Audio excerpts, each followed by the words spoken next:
Hallelujah, സ്തോത്രം.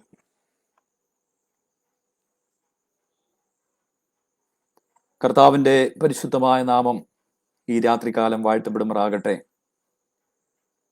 ദൈവത്തെ സ്തുതിപ്പാനും മഹത്വപ്പെടുത്തുവാനും നമ്മുടെ ജീവിതത്തിൽ തരുന്ന എല്ലാ നല്ല അവസരങ്ങൾക്കുമായി ഈ രാത്രി സമയം ഞാൻ കർത്താവിനെ വാഴ്ത്തുന്നു, സ്തുതിക്കുന്നു. കർത്താവിൻ്റെ ശുശ്രൂഷ നന്നായി നടത്തേണ്ടതിന് ഈ കാലഘട്ടത്തിൽ, പ്രത്യേകിച്ച് പാൻഡമിക് ഡേയ്സ്, നമ്മുടെ മഹാമാരിയുടെ ദിവസങ്ങളിൽ ദൈവവചന പ്രഘോഷണത്തിനായി ഒരുക്കപ്പെടുന്ന ഗ്രാഫെ മീഡിയയ്ക്കും അതിൻ്റെ എല്ലാ അണിയറ പ്രവർത്തകർക്കും ഞാൻ വളരെയധികം ആത്മാർത്ഥമായി സ്നേഹിക്കുന്ന, അതിൻ്റെ അഡ്മിനായി പ്രവർത്തിക്കുന്ന എൻ്റെ സഹപ്രവർത്തകൻ കൂടിയായ തോമസ് സാറിനും കുടുംബത്തിനും ബാക്കി എല്ലാ ലൈവിൽ വന്നിരിക്കുന്ന എല്ലാ ദൈവമക്കൾക്കും കർത്താവായ യേശു ക്രിസ്തുവിൻ്റെ നാമത്തിൽ എൻ്റെ സ്നേഹവന്ദനത്തെ അറിയിക്കുന്നു. ഈ പ്രതിസന്ധിയുടെ കാലഘട്ടത്തിൽ ഇങ്ങനെ നല്ല അവസരങ്ങളിൽ കൂടി അനേക ദൈവദാസന്മാരിൽ കൂടെ ദൈവവചനം ഈ ദിവസങ്ങളിൽ നമ്മൾ കേട്ടുകൊണ്ടിരിക്കുകയാണല്ലോ. കർത്താവ് ഈ രാത്രികാലവും നമ്മളോട് വ്യക്തമായി സംസാരിക്കേണ്ടതിന് വളരെ പ്രാർത്ഥനയോടെ ദൈവവചന കേൾവിക്കായി നമ്മെ തന്നെ സമർപ്പിക്കാം. ഒരു വേദഭാഗം ഈ രാത്രികാലത്തെ ചിന്തയ്ക്ക് ആധാരമായി വായിപ്പാൻ കർത്താവിൽ ആഗ്രഹിക്കുന്നു. സങ്കീർത്തനങ്ങൾ 40-ാം സങ്കീർത്തനം, അതിൻ്റെ 17-ാമത്തെ വാക്യം വായിക്കാൻ ആഗ്രഹിക്കുന്നു. 40-ാം സങ്കീർത്തനം, അതിൻ്റെ 17-ാമത്തെ വാക്യം. ഞാനോ എളിയവനും ദരിദ്രനുമാകുന്നു, എങ്കിലും കർത്താവ് എന്നെ വിചാരിക്കുന്നു. നീ തന്നെ എൻ്റെ സഹായവും എന്നെ വിടുവിക്കുന്നവനുമാകുന്നു. എൻ്റെ ദൈവമേ, താമസിക്കരുതേ. ഈ വാക്യത്തിൽ ദൈവത്തിന്റെ ദാസൻ, ഇതിന്റെ എഴുത്തുകാരനായ ദാവീദിന്റെ ഒരു നല്ല ഒരു പ്രാർത്ഥനയും അതോടൊപ്പം തന്നെ പ്രത്യാശയുടെ ഒരു അനുഭവവും ഈ വാക്യത്തിൽ നമുക്ക് കാണാൻ കഴിയുക. ഇവിടെ പറയുന്നു, ഞാനോ എളിയവനും ദരിദ്രനുമാകുന്നു, എങ്കിലും കർത്താവ് എന്നെ വിചാരിക്കുന്നു. സ്തോത്രം. എന്നെ കേൾക്കുന്ന ദൈവജനമേ, മനുഷ്യന്റെ ഏറ്റവും വലിയ ആഗ്രഹം, അവൻ സമൂഹ ജീവിയായി ജീവിക്കുന്ന കാലയളവിൽ അവൻ ഏറ്റവും വലിയ ആഗ്രഹം എന്തെന്ന് ചോദിച്ചാൽ, അവനെക്കുറിച്ച് ആരെങ്കിലും വിചാരിക്കുന്നുണ്ടോ? അവനെക്കുറിച്ച് സമൂഹം എന്ത് ചിന്തിക്കുന്നു?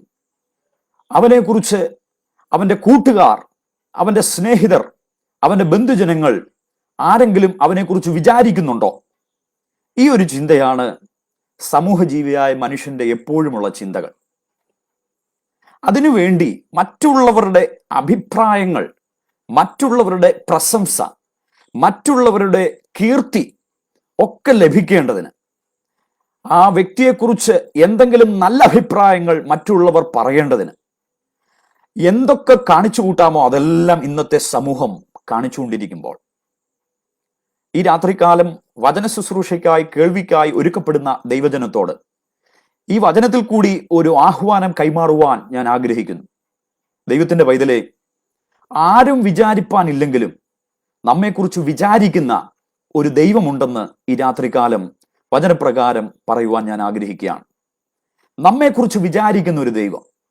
ഒരു മനുഷ്യനും വിചാരിച്ചില്ലെങ്കിലും, ഒരു മനുഷ്യനും കരുതുന്നില്ലെങ്കിലും നമ്മെക്കുറിച്ച് വിചാരിക്കുകയും നമ്മെക്കുറിച്ച് ഓർക്കുകയും ചെയ്യുന്ന സർവശക്തനായ ഒരു ദൈവമുണ്ടെന്ന് തിരുവചനം നമ്മെ ഓർമ്മിപ്പിക്കുകയാണ്. ഇവിടെ മനുഷ്യന്റെ സ്വഭാവവും ദൈവത്തിന്റെ സ്വഭാവവും തമ്മിലുള്ള ഒരു വ്യത്യാസം നമുക്കിവിടെ കാണാൻ കഴിയുകയാണ്. എളിയവനും ദരിദ്രനുമായ ഒരുവനെ മനുഷ്യൻ വിചാരിക്കുന്നില്ല. അവന്റെ എപ്പോഴുമുള്ള പ്രതീക്ഷയും അവന്റെ വിചാരവും അവന്റെ ആഗ്രഹവും അവന്റെ ആ കരുതലും എപ്പോഴും അവനോടൊപ്പം നിൽക്കുവാൻ കഴിയുന്ന, അവന്റെ തോളൊപ്പം നിൽക്കുന്ന, അവനൊപ്പം ശ്രേഷ്ഠതയുള്ള, അവനൊപ്പം സ്വാധീനതയുള്ള എല്ലാവരെയുമാണ് മനുഷ്യൻ വിചാരിക്കുന്നത്. എന്നാൽ ദൈവവചനം പഠിപ്പിക്കുന്നു, എളിയവനെയും ദരിദ്രനെയും വിചാരിക്കുന്ന ഒരു ദൈവമുണ്ട്. സ്തോത്രം. ഈ രാത്രികാലം ദൈവത്തിന്റെ മക്കളെ, നമുക്ക് പലപ്പോഴും ദൈവത്തോട് ചോദിക്കുവാനുള്ള ചില ചോദ്യങ്ങൾ ഒരുപക്ഷെ ഇത് തന്നെയാണ്.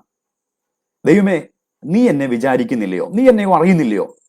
നീ എന്നെ ഓർക്കുന്നില്ലയോ? നീ എന്നെ കുറിച്ച് കരുതുന്നില്ലയോ? ഈ വചനം നമ്മെ ഉറപ്പിക്കുകയാണ്. ഈ എളിയവനെ, ദരിദ്രനെ, കഷ്ടതയിൽ കൂടി കടന്നു പോകുന്നവനെ, ബുദ്ധിമുട്ടിൽ കൂടി ആയിരിക്കുന്നവനെ, യാതൊരു പ്രശംസയും പറയുവാനില്ലാത്തവനെ, സമൂഹത്തിൽ വില കൽപ്പിക്കപ്പെടാത്തവനെ, എല്ലാവരെ കുറിച്ചും ദൈവത്തിനു വിചാരമുണ്ട്. വേദപുസ്തകത്തിൽ ഉൽപ്പത്തി മുതൽ വെളിപ്പാട് വരെയുള്ള എല്ലാ പുസ്തകങ്ങളിലും സർവശക്തനായ ദൈവം തൻ്റെ സൃഷ്ടിയായ മനുഷ്യനെ, അല്ലെങ്കിൽ തൻ്റെ ജനത്തെ, തന്നെ സ്നേഹിക്കുന്നവനെ കുറിച്ച് ഓർക്കുകയും വിചാരപ്പെടുകയും ചെയ്യുന്ന അനേക അനുഭവങ്ങൾ വിവിധ ദൈവദാസന്മാരുടെ ജീവിത അനുഭവങ്ങളായി ഈ വചനത്തിൽ നമുക്ക് കാണുവാൻ കഴിയുന്നുണ്ട്. അതെല്ലാം വിശദീകരിപ്പാൻ നമുക്ക് സമയമില്ലല്ലോ. എനിക്ക് ലഭിക്കപ്പെട്ടതായ ചുരുങ്ങിയ സമയത്തിനുള്ളിൽ നിന്നുകൊണ്ട് ഈ സന്ദേശം പര്യവസാനിപ്പിക്കുവാൻ കർത്താവിൽ ആഗ്രഹിക്കുക. ഇതിൽ ചില ഭാഗങ്ങൾ മാത്രം അടർത്തിയെടുത്ത് ഇന്ന് രാത്രിയിൽ ചിന്തിപ്പാൻ ആഗ്രഹിക്കുന്നു. ഉൽപ്പത്തി പുസ്തകം 8-ാമത്തെ അധ്യായത്തിലേക്ക് നമ്മൾ വരുമ്പോൾ അതിന്റെ 1-ാമത്തെ വാക്യം നമ്മൾ ഇങ്ങനെ വായിക്കുന്നു. ഉൽപ്പത്തി പുസ്തകം 8-ാം അധ്യായം അതിന്റെ 1-ാം വാക്യം: ദൈവം നോഹയെയും അവനോടുകൂടെ പെട്ടകത്തിലുള്ള സകല ജീവികളെയും സകല മൃഗങ്ങളെയും ഓർത്തു. അതിന്റെ പശ്ചാത്തലം നമുക്ക് വ്യക്തമായി അറിയാം. 6-ാമത്തെ അധ്യായത്തിൽ നമ്മൾ വായിക്കുമ്പോൾ മനുഷ്യൻ ഭൂമിയിൽ പെരുകി തുടങ്ങി, അവർക്ക് പുത്രിമാർ ജനിച്ചപ്പോൾ ദൈവത്തിന്റെ പുത്രന്മാർ മനുഷ്യരുടെ പുത്രിമാരെ സൗന്ദര്യമുള്ളവരെന്ന് കണ്ടിട്ട് തങ്ങൾക്ക് ബോധിച്ചവരെയൊക്കെയും ഭാര്യമാരായി എടുത്തു. ആ വാക്യങ്ങൾ മുതൽ താഴോട്ട് വായിക്കുമ്പോൾ മനുഷ്യന്റെ അകൃത്യങ്ങൾ ഭൂമിയിൽ പെരുകുകയും പാപം വർദ്ധിക്കുകയും മല്ലന്മാരും കീർത്തിപ്പെട്ടവരുമായൊക്കെ അവർ മാറിയെങ്കിലും അവരുടെ അകൃത്യങ്ങളൊക്കെയും യഹോവയുടെ സന്നിധിയിൽ എത്തപ്പെടുമ്പോൾ അവരെ സൃഷ്ടിക്കുക നിമിത്തം ദൈവം അനുതപിക്കുന്ന ഒരു കാഴ്ചയാണ് 6-ാമത്തെ അധ്യായത്തിൽ നമ്മൾ കാണുന്നത്. എന്നാൽ അതേ അധ്യായത്തിൽ തന്നെ 9-ാമത്തെ വാക്യം മുതൽ നമ്മൾ വായിക്കുമ്പോൾ ഈ മനുഷ്യരാശിയുടെ ഇടയിൽ ഒരു ഭവനം, ഒരു കുടുംബം, അല്ലെങ്കിൽ ഒരു വ്യക്തി, ആ വ്യക്തിയെ കുറിച്ച് പറയുന്നു നോഹയുടെ വംശപാരമ്പര്യം.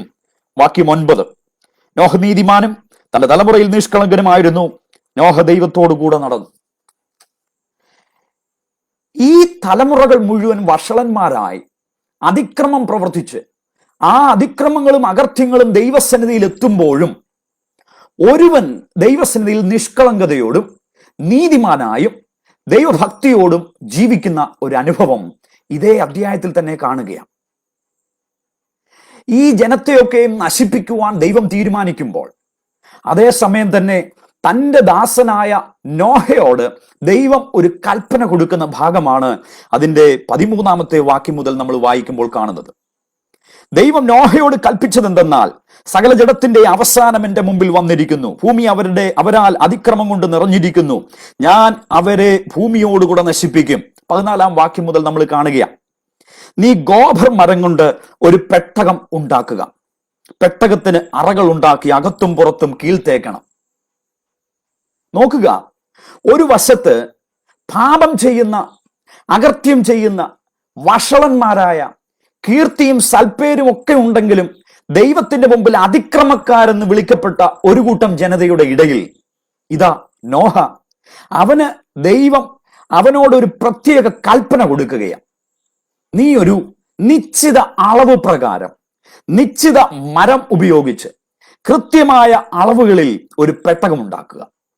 നമുക്കിതൊക്കെ വളരെ സുപരിചിതമായ ഭാഗങ്ങളാണ്. സ്തോത്രം. ഇവിടെ ദൈവത്തിന്റെ ക്രോധം അവിടെ വെളിപ്പെടുമ്പോൾ, ദൈവത്തിന്റെ ക്രോധഫലമായി അന്നാളിലെ സകല ജഡവും സകല മനുഷ്യരാശിയും, ഭൂമിയിൽ അന്ന് വരെ പാർത്തിരുന്ന എല്ലാ മനുഷ്യരും ദൈവത്തിന്റെ ക്രോധത്തിന്റെ പരിണിത ഫലമായി ഭൂമിയിൽ നിന്ന് ഛേദിക്കപ്പെടുകയാണ്. എന്നാൽ അക്കൂട്ടത്തിൽ ദൈവം കരുണയോ കാണിച്ച ചില മൃഗജാലങ്ങളെ കുറിച്ചും തിരുവചനത്തിൽ എഴുതിയിട്ടുണ്ട്. ശുദ്ധിയുള്ളതും ശുദ്ധിയില്ലാത്തതുമായ ചില മൃഗങ്ങൾ ഈരണ്ടായി പെട്ടകത്തിൽ കടക്കണം എന്ന് ദൈവം നോഹയോട് കൽപ്പിക്കുക. അവൻ ചെയ്യേണ്ടുന്നതെല്ലാം വ്യക്തമായി അതനുസരിച്ച് ആ ദൈവത്തിന്റെ വാക്കുകളെ കൃത്യമായി അനുസരിച്ച് ചെയ്യുന്നു എന്നൊരു വാക്യം കൂടെ 7-ാമത്തെ അധ്യായത്തിൽ അതിന്റെ 5-ാമത്തെ വാക്യത്തിൽ നമ്മൾ ഇങ്ങനെ കാണുന്നു, യഹോവ തന്നോട് കൽപ്പിച്ചതൊക്കെയും നോഹ ചെയ്തു. ആ ഭാഗത്തിലേക്കാണ് നിങ്ങളുടെ ശ്രദ്ധയെ കൊണ്ടുവരുന്നത്. യഹോവ കൽപ്പിച്ചതൊക്കെയും നോഹ ചെയ്തു. എപ്പോഴാണ് യഹോവ കൽപ്പിച്ചത്. ലോകത്തിൽ അന്ന് വരെ ഉണ്ടായിരുന്ന മനുഷ്യരുടെ ഇടയിൽ അവരുടെ സ്വഭാവങ്ങളും അവരുടെ രീതികളും അവരുടേതായ പെരുമാറ്റങ്ങളും വഷളത്വമുള്ളപ്പോൾ ദൈവം ചിലരോട് ചിലത് കൽപ്പിക്കുകയാണ്. അത് കൃത്യമായി ചെയ്യുന്ന ഒരു വ്യക്തിയെ വചനത്തിൽ വ്യക്തമായി കാണുന്നു. ആമേൻ. അവന്റെ പേരാണ് നോഹ.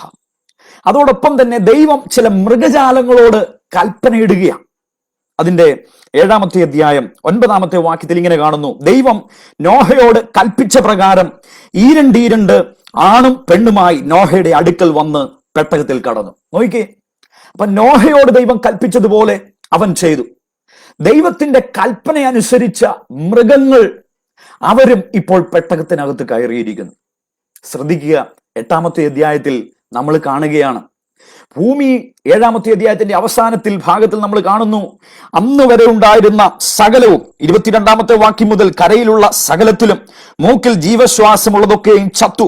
ഭൂമിയിൽ മനുഷ്യനും മൃഗങ്ങളും ഇഴജാതിയും ആകാശത്തിലെ പറവുകളുമായി ഭൂമിയിൽ ഉണ്ടായിരുന്ന സകല ജീവജാലങ്ങളും നശിച്ചുപോയി. അവ ഭൂമിയിൽ നിന്ന് നശിച്ചുപോയി. നോഹയും അവനോടുകൂടെ പെട്ടകത്തിൽ ഉണ്ടായിരുന്നവരും മാത്രം ശേഷിച്ചു. സ്തോത്രം. 8-ാമത്തെ അധ്യായം 1-ാം വാക്യം, ദൈവം നോഹയെയും അവനോടുകൂടെ പെട്ടകത്തിലുള്ള സകല ജീവികളെയും ഓർത്തു, സകല മൃഗങ്ങളെയും ഓർത്തു. ദൈവത്തിന്റെ പൈതലെ, ദൈവം വിചാരിക്കുന്നുണ്ട്. ആരെയാണ് ദൈവം വിചാരിക്കുന്നത്? ആരെക്കുറിച്ചാണ് ദൈവം ഓർക്കുന്നത്? ആരെക്കുറിച്ചാണ് ദൈവം കരുതലുകൾ നടത്തുന്നത്?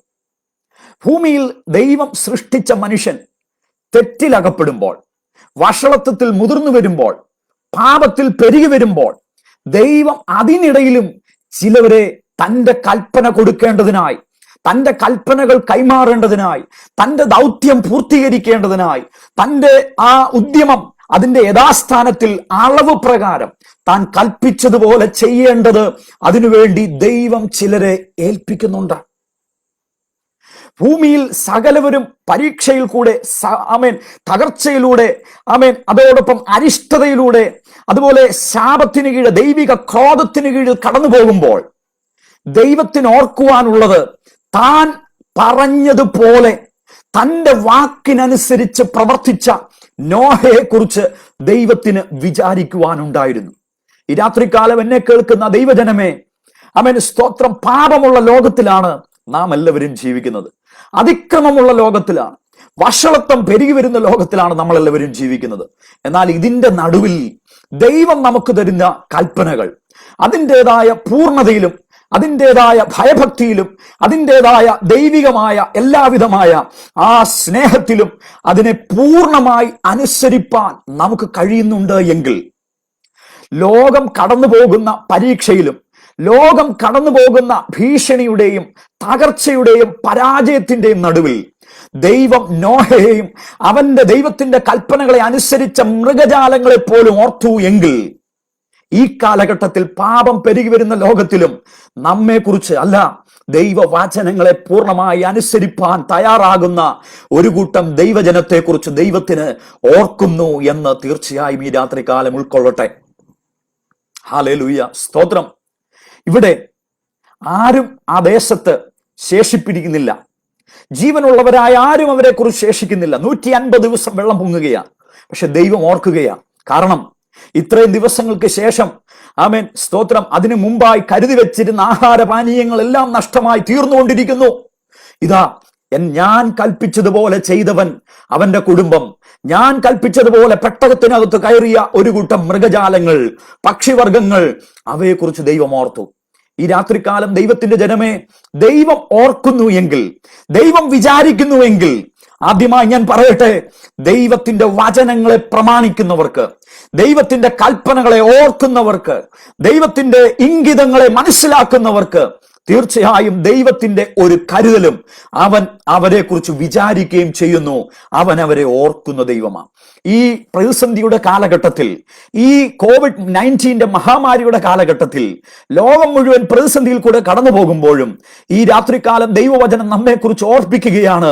ഇതിന്റെ നടുവിലും, ആമേൻ, സ്തോത്രം, കർത്താവ് തന്റെ ജനത്തെക്കുറിച്ച് വിചാരിക്കുന്ന ദൈവമാണ്. ഹല്ലേലൂയ. കർത്താവ് തന്റെ ജനത്തെക്കുറിച്ച് അറിയുകയും കർത്താവ് തന്റെ ജനത്തെ ഓർക്കുകയും ചെയ്യുന്നവനാണ്. ഹല്ലേലൂയ, ആമേൻ, സ്തോത്രം. നമ്മളിവിടെ കണ്ടു, കൽപ്പനകളെ ഓർത്ത് പരിപാലിക്കുന്ന അല്ലെങ്കിൽ പാലിക്കുന്ന, അതിനെ പൂർണ്ണതോതിൽ അനുസരിപ്പാൻ തയ്യാറാകുന്നവനെ ദൈവം ഓർക്കുന്ന ദൈവമാണ്. ഹല്ലേലൂയ. അടുത്ത മറ്റൊരു ഭാഗത്തിലേക്ക് വേഗം നിങ്ങളുടെ ശ്രദ്ധയെ കൊണ്ടുപോകാൻ ആഗ്രഹിക്കുകയാണ്. സ്തോത്രം. മത്തായി സുവിശേഷം 14 അധ്യായം അതിന്റെ 24 വാക്യം മുതൽ നമ്മൾ വായിക്കുമ്പോൾ, മത്തായി സുവിശേഷം 14 അധ്യായം 24 വാക്യം 22 വാക്യം മുതൽ നമ്മൾ വായിക്കുമ്പോൾ, ഉടനെ യേശു താൻ പുരുഷാരത്തെ പറഞ്ഞയക്കുന്നതിനിടയിൽ ശിഷ്യന്മാർ പടകിൽ കയറി തനിക്ക് മുമ്പായി അക്കരയ്ക്ക് പോകുവാൻ അവരെ നിർബന്ധിച്ചു. അവൻ പുരുഷാരത്തെ പറഞ്ഞയച്ചിട്ട് പ്രാർത്ഥിപ്പാൻ തനിയെ മലയിൽ കയറിപ്പോയി. വൈകുന്നേരമായപ്പോൾ ഏകനായി അവിടെ ഇരുന്നു. പടകോ കരവിട്ട് പല നാഴിക ദൂരത്തായി. കാറ്റ് പ്രതികൂലമാകൊണ്ട് തിരകളാൽ വലഞ്ഞിരുന്നു. രാത്രിയിലെ 4-ാം യാമത്തിൽ അവൻ കടലിന്മേൽ നടന്നു അവരുടെ അടുക്കൽ വന്നു. വളരെ പരിചിതമായ ഒരു വേദഭാഗമാണല്ലോ. സ്തോത്രം. ഇവിടെ നമുക്ക് കാണാൻ കഴിയുകയാണ്, യേശു പുരുഷാരത്തെ പറഞ്ഞയക്കുന്നതിനിടയിൽ ശിഷ്യന്മാർ പടകിൽ കയറി തനിക്ക് മുമ്പായി അക്കരയ്ക്ക് പോകുവാൻ അവരെ കർത്താവ് നിർബന്ധിക്കുന്നു. നിർബന്ധം എന്ന വാക്കിന് മനസ്സോടുകൂടിയുള്ള പെരുമാറ്റത്തിനോ അനുസരണ ഭാവത്തിനോ ഒന്നും നിർബന്ധത്തിന്റെ ആവശ്യമില്ലെന്ന് നമുക്കറിയാം. നിർബന്ധിച്ചു എന്ന വാക്കിന് തീർച്ചയായും ആദ്യം യേശു അവരോട് ശാന്തമായി അക്കരയ്ക്ക് പോകുവാൻ പറഞ്ഞ ആ വാക്കിന്റെ മുമ്പിൽ ഒരു പക്ഷേ അല്പം മടി കാണിച്ച ഒരനുഭവത്തിൽ യേശു പറയുകയാണ്, നിങ്ങൾ എനിക്ക് മുമ്പായി അക്കരയ്ക്ക് പോകുക. എന്തിനാണ് യേശു അവരെ അയച്ചത്? നമുക്കറിയാം, യേശു തൻ്റെ രാത്രിയിലെ തൻ്റെ സമയം താൻ മറ്റുള്ളവരെ, തൻ്റെ ശിഷ്യഗണത്തെ മാറ്റി നിർത്തിയിട്ട് താൻ രാത്രിയിൽ സമയം ചെലവഴിക്കുന്നത് സ്വർഗീയ പിതാവിനോടുള്ള പ്രാർത്ഥനയിൽ താൻ സമയം ചെലവഴിക്കുന്ന വ്യക്തിത്വം യേശുവിനുണ്ടായിരുന്നു. അതേ അനുഭവത്തിനു വേണ്ടി, അതേ ദൈവികമായ ആ ഒരു കമ്മ്യൂണിക്കേഷൻ, പിതാവിനോടുള്ള ആ സംസാരം, ആ ഒരു ആശയവിനിമയം, അത് നടത്തേണ്ടതിനു വേണ്ടി ഒരു ക്വയറ്റ് ടൈം, ഒരു പ്രൈവറ്റ് ടൈം, ഒരു പേഴ്സണൽ പ്രയർ കർത്താവ് ആഗ്രഹിച്ച് തന്റെ ശിഷ്യഗണത്തെ അവൻ പറഞ്ഞയക്കുമ്പോൾ വാക്യത്തിൽ വ്യക്തമായി എഴുതിയിരിക്കുന്നു, നിർബന്ധിച്ചു. ഇതാ, നിർബന്ധം ഏറ്റെടുത്തുകൊണ്ട് ശിഷ്യന്മാർ പടക് കയറി അക്കരയ്ക്ക് പോകുമ്പോൾ, ഇതാ രാത്രിയുടെ യാമങ്ങളിൽ അവർക്ക് അവരുടെ പടകിനെ നിയന്ത്രിപ്പാനാവാത്തതുപോലെ കൊടിയ കാറ്റും തിരമാലയും പടകിന് നേരെ വരികയാണ്. അവർക്ക് നിയന്ത്രിപ്പാൻ കഴിയാത്ത ഒരു സമയം, അവരുടെ കൈകൾ കുഴയുന്ന സമയം, അവർക്ക് യാതൊരു വിധമായ ലക്ഷ്യവുമില്ലാതെ അലയുന്ന സമയം. ഇതാ രാത്രിയുടെ 4-ാം യാമത്തിങ്കൽ കർത്താവ് അവരുടെ നടുവിലേക്ക് അല്ലെങ്കിൽ അടുത്തേക്ക് വരികയാണ്. സ്തോത്രം. പ്രാർത്ഥിപ്പാനായി മലമുകളിൽ കയറിപ്പോയ യേശു ഇതാ രാത്രിയുടെ അർദ്ധരാത്രി കഴിഞ്ഞ് പ്രഭാതയാമത്തിലേക്ക്, 4-ാം യാമത്തിലേക്ക് തന്റെ ശിഷ്യന്മാർ പ്രവേശിക്കുമ്പോൾ, പ്രതിസന്ധിയിൽ അവർ ആയിരിക്കുമ്പോൾ, കൈകൾ കുഴഞ്ഞു പോകുമ്പോൾ, പടകിനെ നിയന്ത്രിപ്പാൻ കഴിയാതെ വരുമ്പോൾ, പ്രാർത്ഥിക്കുന്നവനായിട്ടല്ല, വിടുവിക്കുന്നവനായി, ഉത്തരവാദിത്തം ഏറ്റെടുക്കുന്നവനായി, തന്റെ ശിഷ്യന്മാരെ കരുതുന്നവനായി കർത്താവിനെ നമുക്ക് ഈ വചനത്തിൽ കാണുവാൻ കഴിയും. എന്നെ കേൾക്കുന്ന ദൈവത്തിന്റെ പൈതലേ, ശിഷ്യന്മാർക്ക് മനസ്സോടെ അല്ല പല കാര്യങ്ങളിലും അവർ പോകുവാനായി അവരെ നിർബന്ധിക്കുമ്പോൾ അവർക്ക് മനസ്സോടെ പോയതല്ല, ഒരു നിർബന്ധത്തിന്റെ പിന്നാലെ അവർ അക്കരയ്ക്ക് പോയപ്പോൾ ഇതാ അവരുടെ നിർബന്ധം, യേശു കർത്താവിന്റെ നിർബന്ധം നിമിത്തം അവർ പോയപ്പോൾ, അവർക്ക് പ്രതിസന്ധി വന്നപ്പോൾ അവരെ പരിപാലിക്കേണ്ടുന്ന ഉത്തരവാദിത്വം കർത്താവിനായിരുന്നു. ഹല്ലേലൂയ, സ്തോത്രം. എന്നെ കേൾക്കുന്ന കർത്തൃദാസന്മാരെ, കർത്താവിന്റെ വേലക്കാരെ, പല നിർബന്ധങ്ങളും പലപ്പോഴും കർത്താവ് നമ്മുടെ മേൽ ഇടാറുണ്ട്. ഒരു പക്ഷേ നമുക്ക് ബോധിച്ചതുപോലെ നമ്മുടെ ഇഷ്ടത്തിന് അനുസരിച്ചോ നമ്മുടെ ആഗ്രഹത്തിന് വഴങ്ങിയുമല്ല, പക്ഷെ അതിനപ്പുറത്തായി കർത്താവ് പലപ്പോഴും ചിലതൊക്കെ നമ്മുടെ മേൽ നിർബന്ധമായി ഏൽപ്പിക്കാറുണ്ട്. ഹല്ലേലൂയ. നമ്മുടെ ഇഷ്ടത്തിനനുസരിച്ചല്ല, നമ്മുടെ ആഗ്രഹത്തിനനുസരിച്ചോ നമ്മുടെ ആവശ്യത്തിനനുസരിച്ചോ അല്ല, പക്ഷെ കർത്താവിന്റെ ഇഷ്ടത്തിനനുസരിച്ച് നമ്മൾ ചുവട് വെച്ചവരാണെങ്കിൽ, ആരും കൂടെ ഇല്ലാത്ത, ആരും കടന്നു വരാനില്ലാത്ത, ആരും സഹായിപ്പാനില്ലാത്ത ചില രാത്രിയുടെ, ചില പ്രത്യേക കാറ്റിന്റെ, കോളിന്റെ, തിരമാലയുടെ അനുഭവത്തിൽ പ്രാർത്ഥിപ്പാനായി നീ കണ്ട് മലയിലേക്ക് കയറിപ്പോയ കർത്താവുണ്ടല്ലോ, നിന്റെ അടുത്തേക്ക് വരുന്നവനായിട്ടാണ് ഈ വചനത്തിൽ നമുക്ക് കാണാൻ കഴിയുന്നത്. ഹല്ലേലൂയ. പ്രിയ ദൈവത്തിന്റെ പൈതലെ, നിർബന്ധം നിമിത്തം നീ ദൈവത്തിന്റെ രാജ്യത്തിനു വേണ്ടി ഒരുക്കപ്പെടുന്നുണ്ടെങ്കിൽ, കർത്താവിന്റെ വചനത്തെ സ്വന്തം ഇഷ്ടപ്രകാരമല്ലെങ്കിലും നിർബന്ധത്തോടെയെങ്കിലും അനുസരിപ്പാൻ കഴിഞ്ഞിട്ടുണ്ടെങ്കിൽ, ഈ രാത്രികാലം വചനം നിങ്ങളെ ഓർമ്മിപ്പിക്കുകയാണ്, നിങ്ങളെക്കുറിച്ച് വിചാരപ്പെടുന്ന, നിങ്ങളുടെ പ്രതിസന്ധിയിൽ കൈവിട്ട് കളയുന്നവനല്ല, വിചാരപ്പെട്ട് നിങ്ങളുടെ പിന്നാലെ വരുന്ന, തകർന്ന് വെള്ളത്തിന് മീതെ ഒഴുകി നടക്കുന്നവനായിട്ടല്ല, തിരിച്ച് കരകയറ്റി കൈപിടിച്ച് സന്തോഷത്തോടെ വീണ്ടും ശുശ്രൂഷയിൽ മുന്നേറുവാൻ തക്കവണ്ണം നമ്മെക്കുറിച്ച് വിചാരപ്പെടുന്ന ഒരു കർത്താവുണ്ടെന്ന് ഈ രാത്രികാലം വചനം നിങ്ങളെ ഓർമ്മിപ്പിക്കുക. പലപ്പോഴും ആമേൻ സ്തോത്രം, ശുശ്രൂഷ മുഖത്ത് ആമേൻ വെല്ലുവിളികൾ ഉയരുമ്പോൾ പലപ്പോഴും ചോദിച്ചിട്ടില്ലേ, കർത്താവെ അങ്ങ് പറഞ്ഞിട്ടല്ലേ, അങ്ങയുടെ നിർബന്ധപ്രകാരമല്ലേ, അങ്ങ് പറഞ്ഞത് കേട്ടല്ലേ ഞങ്ങൾ ഇറങ്ങി തിരിച്ചത്? തീർച്ചയായും ദൈവദാസനെ, പ്രിയ ദൈവജനമേ, കർത്താവ് എന്തെങ്കിലും പറഞ്ഞിട്ടുണ്ടെങ്കിൽ അതിൻ്റെ മേൽ വരുന്ന സകലവിധമായ പ്രതിസന്ധികളെയും അതിജീവിക്കുവാനുള്ള കൃപ, കരുത്തു തന്ന് നിന്നെ ജയത്തോടെ നടത്തുവാൻ നിന്റെ കർത്താവ് മതിയായവനാ. ഹല്ലേലൂയ, ഹല്ലേലൂയ, സ്തോത്രം, സ്തോത്രം. അവൻ ഓർക്കുന്ന കർത്താവ. ഹല്ലേലൂയ. അവൻ വിചാരിക്കുന്ന കർത്താവ. സ്തോത്രം. ആരുണ്ട് കൂടെ നിൽക്കുവാൻ? ആരുണ്ട് പടകിൽ ആശ്രയിപ്പാൻ? ആരുണ്ട് സഹായം തരുവാൻ?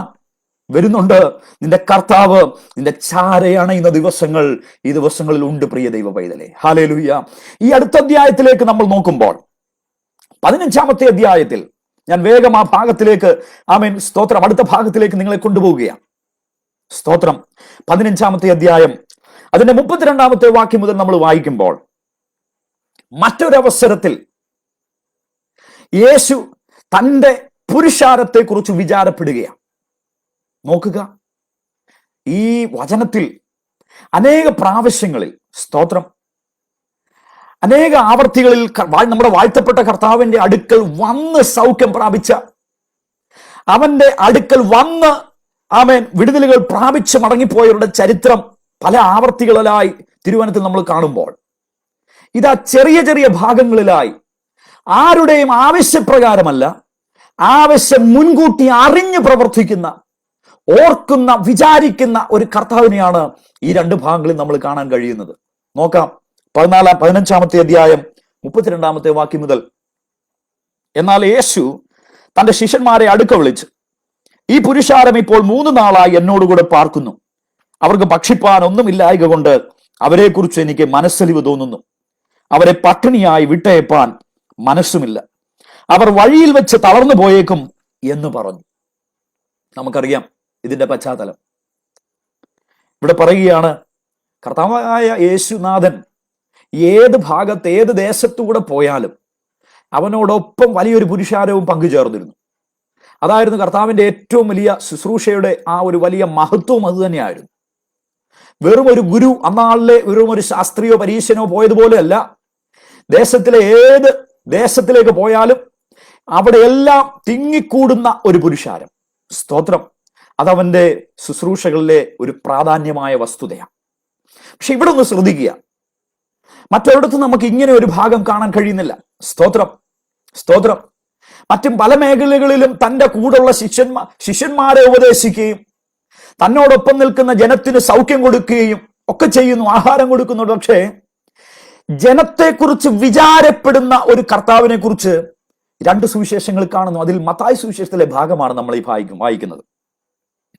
ഈ പുരുഷാരം 3 നാളായി എന്നോടുകൂടെ പാർക്കുക, അവർക്ക് ഭക്ഷിപ്പാൻ ഒന്നുമില്ലായക കൊണ്ട് അവരെക്കുറിച്ച് എനിക്ക് മനസ്സലിവ് തോന്നുന്നു. നോയിക്കേ, ദൈവത്തിന്റെ പൈതലെ, ദൈവജനമേ, ശിഷ്യന്മാരോട് പറയുക, കർത്താവ് എന്തിനാണ് ഈ ഉത്തരവാദിത്വം ഏറ്റെടുക്കുന്നത്? എന്തിനും പോന്ന ബലിഷ്ഠന്മാരായ, കടലിന്റെ ആഴങ്ങൾ അറിയുന്ന, തിരമാലയെ അതിന്റെ മുകളിൽ കൂടി പടകിനെ നിയന്ത്രിപ്പാൻ അറിയുന്ന ഒരു കൂട്ടം നല്ല സമർത്ഥന്മാരായ ശിഷ്യന്മാരാണ് കർത്താവായ യേശുനാഥനുള്ളത്. സ്തോത്രം. ആ കൂട്ടത്തിനകത്ത് എന്തിനും ഉത്തരം പറയുവാൻ അറിയുന്ന, ചാടിക്കേറി മറുപടി പറയുന്ന പത്രോസ്, നല്ലതുപോലെ കണക്കറിയാവുന്ന അന്ത്രയോസും ഫിലിപ്പോസും, നാണയത്തുട്ടുകൾ എണ്ണിത്തിട്ടപ്പെടുത്തുവാൻ അതിൻ്റെതായ എല്ലാ ചുമതല വശങ്ങളും അറിയാവുന്ന യൂദാസ്, ഇങ്ങനെ നല്ല അറിവും പക്വതയുമുള്ളവരൊക്കെ ശിഷ്യഗണത്തിലുണ്ടെങ്കിലും അവർക്കാർക്കും തോന്നാത്ത ഒരു വിചാരമാണ് അരുമനാഥനായ കർത്താവിനുണ്ടായത്. ഹല്ലേലൂയ. തന്നോടൊപ്പം 3 ദിവസങ്ങളിൽ തന്നോടൊപ്പമായിരുന്ന ജനത്തെക്കുറിച്ച് യേശു വിചാരപ്പെടുകയാണ്. ഹല്ലേലൂയ. സ്തോത്രം. ദൈവദാസിദാസന്മാരെ, പ്രിയരെ, ദൈവജനമേ, പ്രിയ മാതാവേ, പിതാവേ, കഴിഞ്ഞ ഭാഗത്ത് നമ്മൾ കണ്ടു ശിഷ്യന്മാരെ കുറിച്ച് വിചാരപ്പെടുന്ന കർത്താവ്. മലമുകളിൽ പ്രാർത്ഥിക്കാൻ പോയപ്പോൾ ശിഷ്യന്മാർ പടക് വലിച്ച് തണ്ടു വലിച്ച് വലയുന്നത് കണ്ട് അവരെ രക്ഷിച്ചപ്പോൾ നമുക്ക് മനസ്സിലേക്ക് ചിന്ത വന്നു കാണും, ശിഷ്യന്മാരെ കുറിച്ച് മാത്രമേ കർത്താവിന് ചിന്ത വന്നിട്ടുള്ളൂ. അല്ലേ? അല്ല. 15-ാം അധ്യായത്തിൽ നമ്മൾ ഇങ്ങനെ കാണുന്നു, തന്നോടൊപ്പം വസിച്ച 3 ദിവസം തന്റെ ഉപദേശത്തിനായി കാതോർത്തിരുന്ന, തന്റെ വചന കേൾവിക്കായി കാതോർത്തിരുന്ന ജനത്തോടും കർത്താവിനൊരു വിചാരമുണ്ടായിരുന്നു. എന്നെ കേൾക്കുന്ന ദൈവജനമേ, പാസ്റ്റർമാരെ കുറിച്ച് മാത്രമല്ല കർത്താവിന് വിചാരമുള്ളത്. ദൈവിക വേലയ്ക്കായി ഇറങ്ങിത്തിരിച്ച ദൈവമക്കളോട് മാത്രമല്ല ദൈവത്തിന് വിചാരമുള്ളത്, മറിച്ച് അവനോടൊപ്പം സമയം ചെലവഴിക്കുന്ന എല്ലാവരെ കുറിച്ചും കർത്താവിനൊരു വിചാരമുണ്ടെന്ന് ഈ തിരുവചനം നമ്മെ പഠിപ്പിക്കുകയാണ്.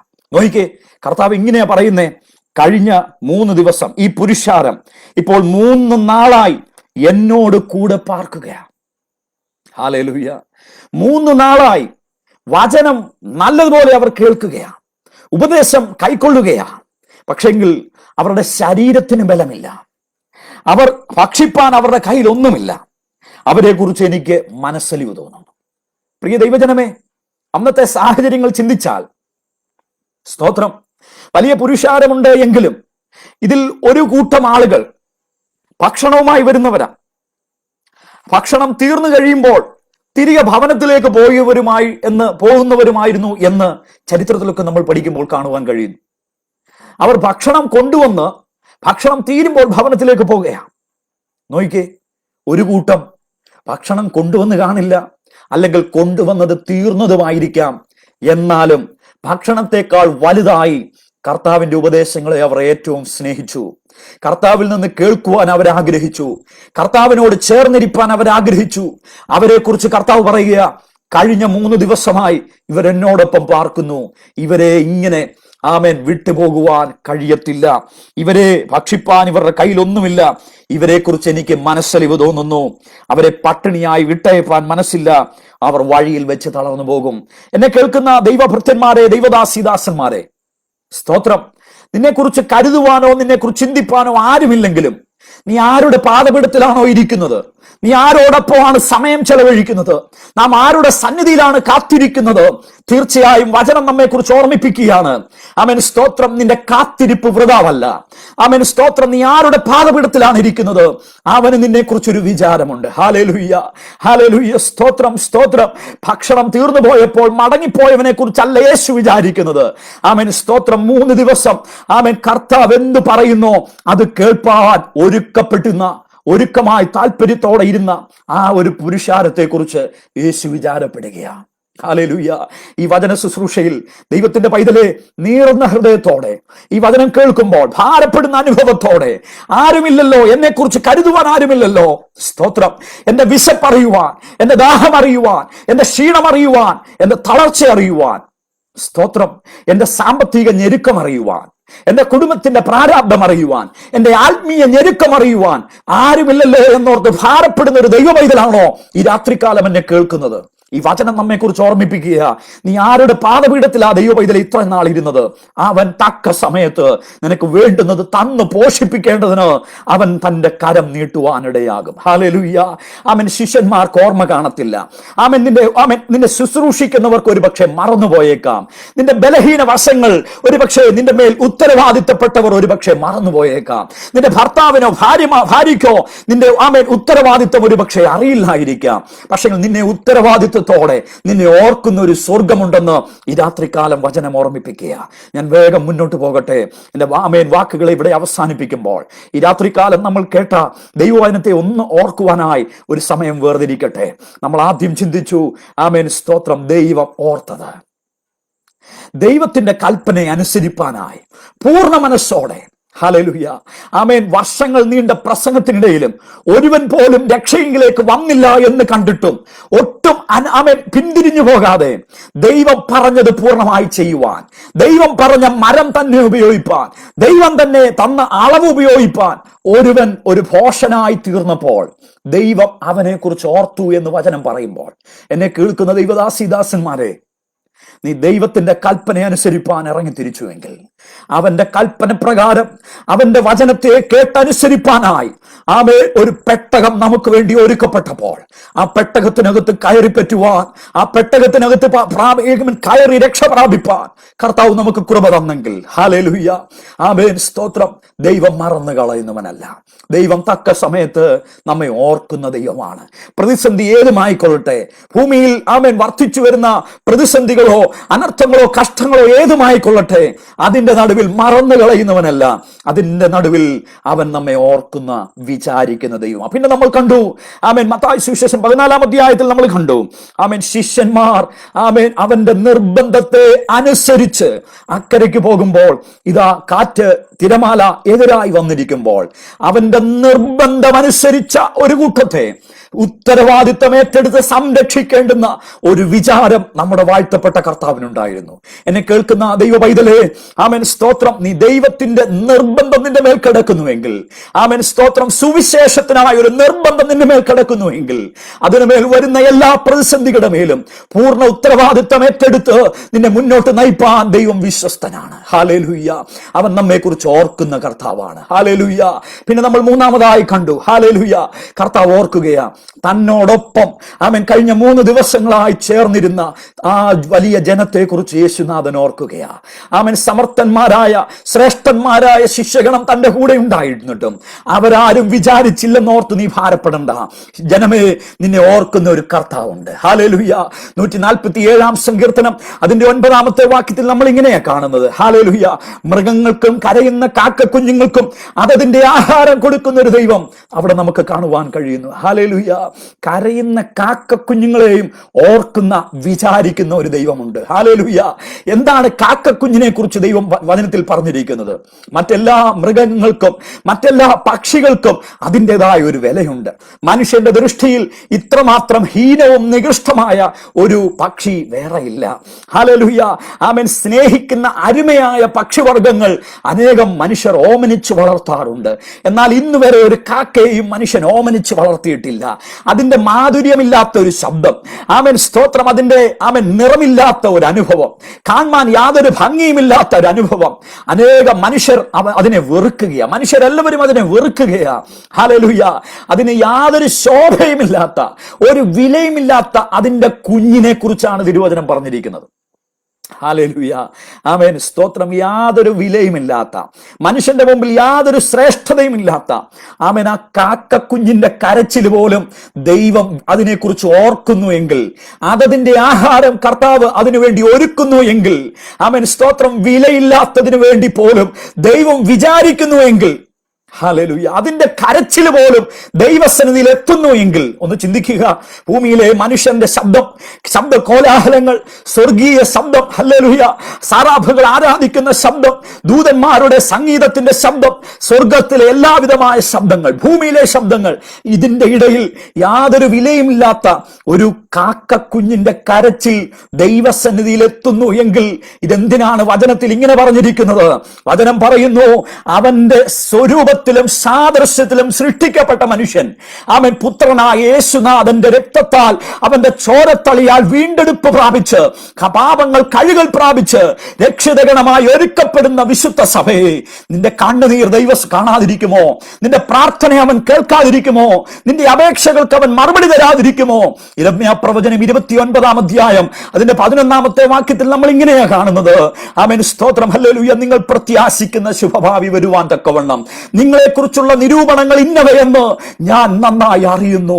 അവ തിന്മയ്ക്കല്ല നന്മയ്ക്കുള്ള നിരൂപണങ്ങളെന്ന് യഹോവ അരുളി ചെയ്യുന്നു. പ്രിയ ദൈവവൈതലേ, നിന്നെക്കുറിച്ച് നിരൂപിക്കുന്ന, നിന്നെക്കുറിച്ച് വിചാരപ്പെടുന്ന, നിന്നെക്കുറിച്ച് കരുതുന്ന ഒരു നല്ല ദൈവമുണ്ട്. ദൈവം നമ്മെക്കുറിച്ച് വിചാരപ്പെടുകയാ. ഈ നാളുകളിൽ, ഈ കഷ്ടദിവസങ്ങളിൽ, ഈ പ്രതിസന്ധി കാലഘട്ടത്തിൽ ഒരുപക്ഷെ ഞെരുക്കത്തിൽ കൂടിയാണോ നീ കടന്നു പോകുന്നത്? ആരും നിന്നെ അറിയുന്നില്ലെന്നുള്ള ഭാരത്തോടു കൂടിയാണോ കടന്നു പോകുന്നത്? ആരും നിന്നെക്കുറിച്ച് വിചാരിക്കുന്നില്ലല്ലോ എന്നുള്ള ദുഃഖത്തോടു കൂടിയാണോ കടന്നു പോകുന്നത്? ഈ രാത്രികാലം വചനം നിന്നെ ഓർമ്മിപ്പിക്കുകയാ. നിന്നെ കുറിച്ച് വിചാരിക്കുന്ന, നമ്മെക്കുറിച്ച് വിചാരിക്കുന്ന സർവശക്തനായ ദൈവമുണ്ട്. ആ കരങ്ങളിൽ ഈ രാത്രികാലം ഒന്ന് ഏൽപ്പിച്ചു കൊടുക്കട്ടെ. കരയുന്ന കാക്ക കുഞ്ഞുങ്ങൾക്ക് പോലും അതതിന്റെ ആഹാരം കൊടുക്കുന്നുവെങ്കിൽ നമ്മെ പോറ്റുവാൻ, നമ്മെ പുലർത്തുവാൻ മതിയായ ഒരു ദൈവമുണ്ട്. ആ കണ്ണുകളെ ദൈവസന്നിധിയിൽ നമുക്ക് അടയ്ക്കാം, നമുക്ക് പ്രാർത്ഥിക്കാം. പരിശുദ്ധനായ ഞങ്ങളുടെ ദൈവമേ, സ്വർഗീയ പിതാവേ, ഈ നല്ല രാത്രി വേളയ്ക്കായി ഞങ്ങൾ അങ്ങേ സ്തുതിക്കുന്നു.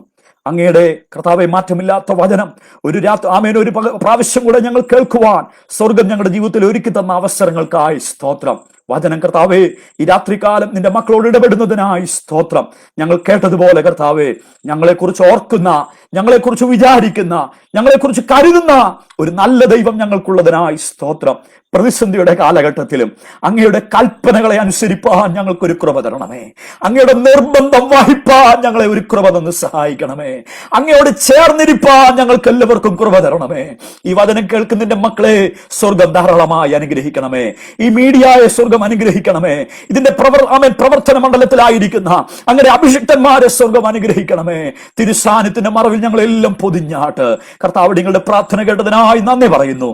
യേശുവിന്റെ നാമത്തിൽ തന്നെ ആമേൻ. ഒരു പ്രാവശ്യം കൂടെ എനിക്ക് അവസരം ഒരുക്കി തന്ന ഈ ഗ്രാഫ് മീഡിയയ്ക്കും അതിന്റെ ദൈവദാസൻ അഡ്മിനായി പ്രവർത്തിക്കുന്ന പ്രിയ ദൈവദാസൻ എ.വൈ. തോമസ് പാസ്റ്ററിനും കുടുംബത്തിനുമുള്ള എല്ലാവിധമായ നന്ദിയും കടപ്പാടുകളും ദൈവനാമത്തിൽ അറിയിക്കുന്നു. കർത്താവ് എല്ലാവരെയും ധാരാളമായി അനുഗ്രഹിക്കുമാറാകട്ടെ.